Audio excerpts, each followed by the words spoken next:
Hey guys, it's Ben here from the Strength Factory, and this video is to support my latest episode of the Downtime Podcast called Winter Fitness Blueprint.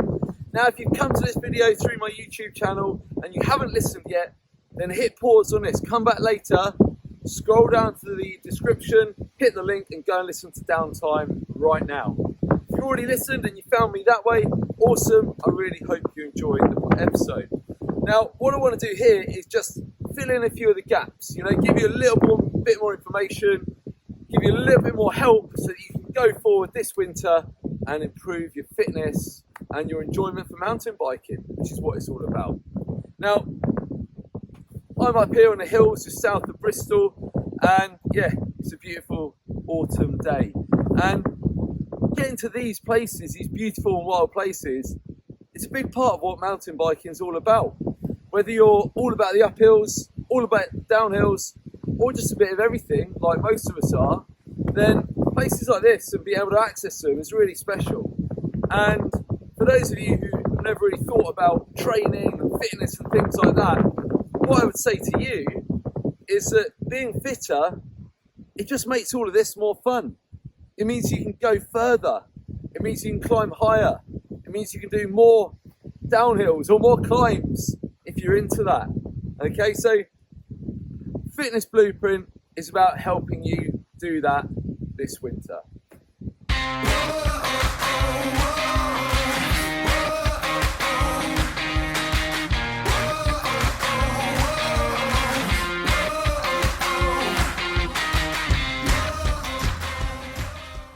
Where I want to start then, following on from the things I talked about in the podcast, is actually looking at like the bigger picture stuff.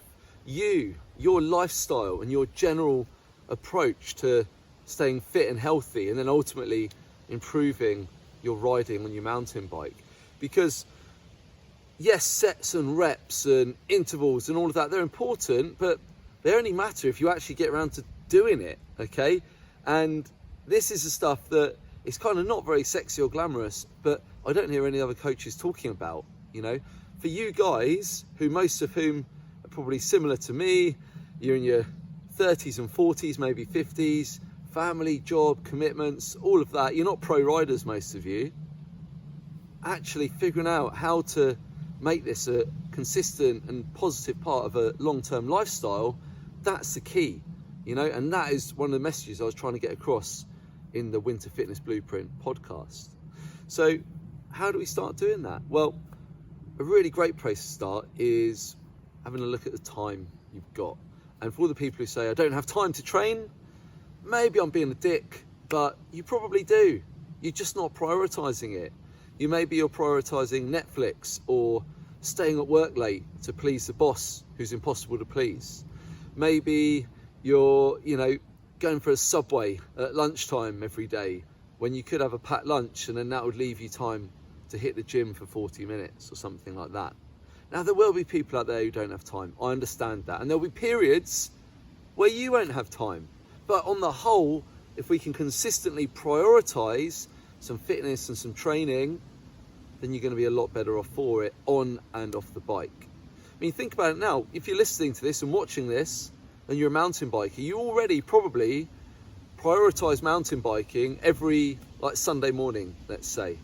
You could be doing something else. You could be playing football or going for a walk or playing snooker, but you don't. You prioritize mountain bike. You make some time to mountain bike, and it's easy to do that because we love it, okay? And that's the whole point, isn't it? Tying into one of my core messages in the podcast, well, why should I train? Get back to the why. Why? Because we love mountain biking. Why? Because it lets us come to these beautiful places, okay? Why? Because there's no better feeling, in my opinion, than just railing a sweet track with your friends and getting to the bottom and telling rubbish stories about the near misses you had and stuff like that.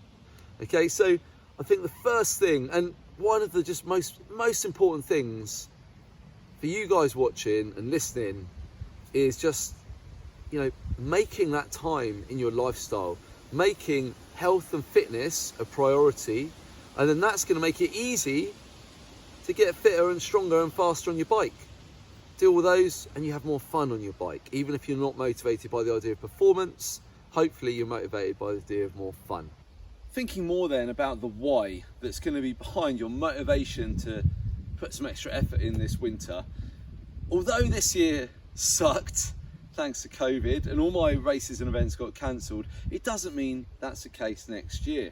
And so one of the things I'm going to be doing when I think about training this winter is I'm going to be looking forward to next spring and next summer and highlighting some events in my diary that I'd like to do. I can't enter them yet and they might not happen, but who cares, okay? For me, doing well at races and feeling like I really gave my best at a race is a big part of my why, okay? And that really motivates me to keep working hard and to be consistent through those long, dark, cold winter months. And for many of you, I know it's the same, whether you're a racer or not. It might just be your week's holiday in the Alps or in the mountains or riding chairlifts at a resort, okay? That's pretty powerful why to me when you think about all the effort and expense and time of going there. You want to enjoy it. Being fitter and stronger is only going to help you to enjoy it more.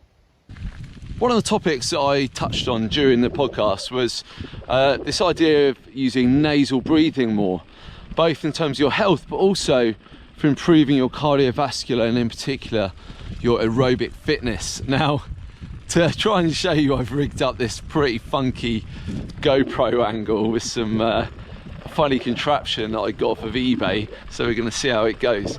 But basically, hopefully what you're going to see, apart from me gurning at you, is just how we're going to kind of go through different levels of intensity and how your breathing can change. And it's kind of obvious really, but a nice way to think about it is thinking about your breathing as having different gears. So, you know, to start with, at the moment, if I weren't talking, I'm just cruising along. I've got heart rate of less than 100. I can have my mouth closed. I could probably even hold my breath if I wanted to, and I'm pretty comfortable. But then as we start to go up some hills, as we start to work a little harder on the pedals, obviously my heart rate and intensity is going to raise, okay? And as that happens, so will the desire to breathe. And that's where you need a little bit of discipline. So when we're first starting off, a lot of you are going to find it really hard to basically go anywhere on nasal breathing, okay? And apart from anything else, you're going to start well and then get distracted. Oh, what's that over there? And start mouth breathing, okay? Because you're not going to get this overnight. It takes time, okay? So when you're out riding, it's best to start doing this on your own, really. Is just like glue that mouth shut, glue it shut, glue it shut. You can even write a little reminder on your handlebar. Now, you're going to get to a point where it becomes tricky to maintain nasal breathing, and all you want to do is go and suck a load of air in. But that's where you need a little discipline, a little self-awareness to say, no, I'm not going to. I'm going to try and go a bit further.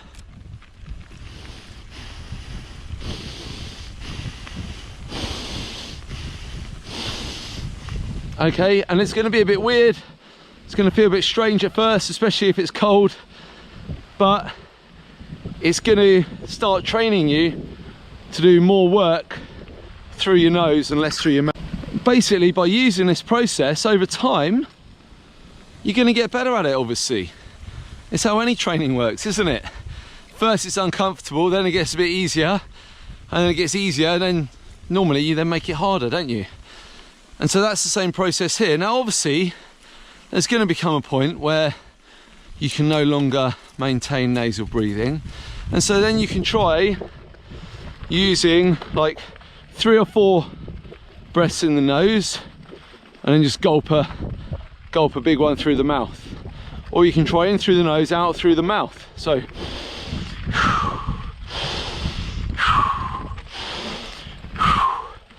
okay, so that's what I would typically, that's how I'd end up breathing once I go over my lactate threshold. That's the sort of intensity that requires me to dump off air, basically, by doing those big exhales through the mouth. And then obviously there's going to be a time when we're going to go hard and it's just getting as much air in as you can, and nasal breathing's out the window. But even then, it's having that awareness that you're not just like panting like that, because that's no good, okay? If you are gonna be gulping in air through your mouth, then at least do it in a controlled manner, so we're getting more oxygen in and you're not just ending up with hunched up shoulders and lots of tension. You may remember in the episode that I mentioned to Chris a video that I'd done on my YouTube that got on the Pink Bike homepage, and it went a bit mad, at least for me anyway, in the scale of my videos, okay? Getting on for 20,000 views now, and it's all about an in-depth breakdown of riding position on the mountain bike. And I just wanted to come back to that. I mean, I'm going to put a link below so you can go and watch it, because it's a lot more detailed than this. I really suggest you watch it. But I just wanted to tie that into this idea of doing some training, or doing some fitness, or doing some mobility, or just doing something to make yourself better. So,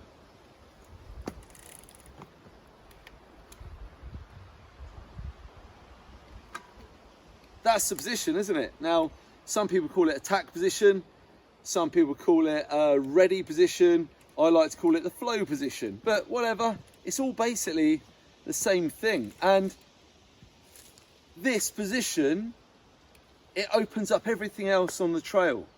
So you want to carry speed through a rough bit, you start in that position. You want to set up for a turn, you start in that position. Okay, so you get the idea. And when you watch pro racers on Red Bull TV or on edits, they've got amazing posture and position on the bike, no matter what's going on underneath them, okay? And that then enables them to manipulate the bike, to move the bike, to create grip, to generate speed, to do all the crazy stuff that they do. But it all comes back to mastering the basics, which is this position. But you'll be amazed, number one, how many people don't understand it, mostly, to be fair, because they haven't been taught. And then number two is how many people really struggle to get into this position because of limitations in their mobility, in their ability to move, and also when you get out riding, in their ability to maintain that position, which is about strength, okay, as well as skill. So I'll just give you like one small example from the other video. So you may have heard about dropping your heels or heels down, okay? And yeah, there's quite a few reasons behind that. But one of them is that by dropping the heels, it helps you to keep your leg pretty straight, okay? So when I'm in that high flow position, the knee is pretty straight and I'm now really efficient. I'm not getting a big thigh burn, okay? I've got my weight behind the pedal. I've got a nice, just slight bend in the knee, so it's pretty straight, and now I'm very efficient. And because the leg is straight, it then carries on upstream. It then puts me in a good hinge up here.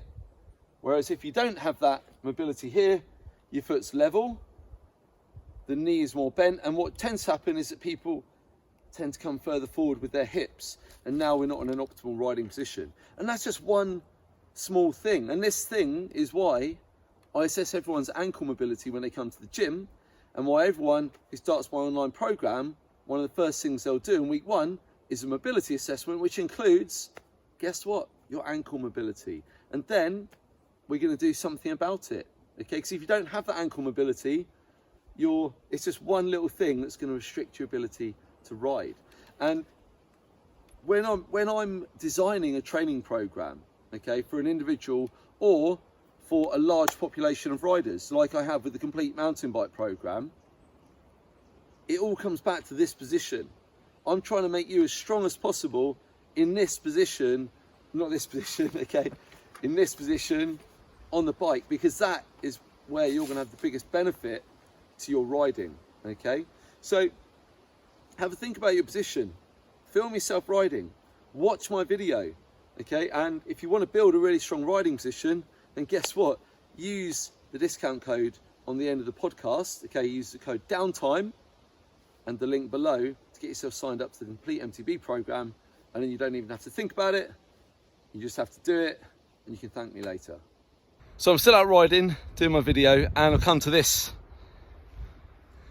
climb. As always, the camera flattens it, but this climb's a bastard. Like, every time you ride here, everyone hates it. It's steeper than you think, and it gets steeper around the corner. It's loose, and today it's sticky. And if you come here on a busy evening or on a weekend, then probably more than half of people are pushing up it. And to me, I'm like, I mean, I like riding my bike. I don't want to push it up something. I mean, maybe you push your bike up hills, but really? Like, do you enjoy that? I mean, it sucks, doesn't it? And pedaling up that sucks a little bit as well, to be honest, because it's going to hurt my legs a bit. I'm going to breathe heavily, but it's still better than pushing. And so I just wanted to throw that in there. You know, if your why, you know, maybe you've got a hill like this, and you, at the moment, you push your bike up it. There's a why right there. There's a really good reason to get fitter and stronger. So you can pedal up that, and then you're at the top sooner. Then you can go downhill sooner. And that's what it's all about. So, I'm pedaling up this hill. I said I would, so I'm going to do it. And if I'm not talking to you, I'm going to try and go as far as I can with my mouth closed, nasal breathing. And it's about here where a lot of people just sack it off. But one of the things about training is that we're also training like mental toughness as well. So whilst I've only talked about aerobic training really today, obviously part of what you need to do is intervals, intensity, disgusting stuff where you want to quit. But guess what? When you do that regularly, then it's easier to not quit. You get better at toughing it out, at grinding out a minging climb like this. Oh, come on, Ben. Heart rate is up at 150 now. So just remember that there's a mental aspect to training and fitness as well that carries over to the trails, but also to other parts of your life. I'm a big believer in that. Oh, come on, Ben. Oh, whose idea was this? So there you go. Hopefully I've added a bit of extra value for you there, and just to fill in a few of the gaps left over in the podcast. I mean, just to highlight the point, I mean, yeah, this is like work for me. I've been out here for 2.5 hours recording this. But in between, I've still done some intervals, okay? I've still worked hard. I still thought about nasal breathing, and it's just about being smart with your time to get the most out of it. This could have been a group ride, and I could have probably achieved 90% of what I achieved today on my own as far as training is concerned. Make sure now that you take this stuff on board, that you try and do something positive, okay? Remembering those things I talked about in the podcast about just trying to be 1% better every time you train. Something's always better than nothing. Aiming for consistency. All of those make up this blueprint for success, okay? Success in your training, however that is for you, okay? Whatever that means to you, whatever your why is, that's how you go about doing it.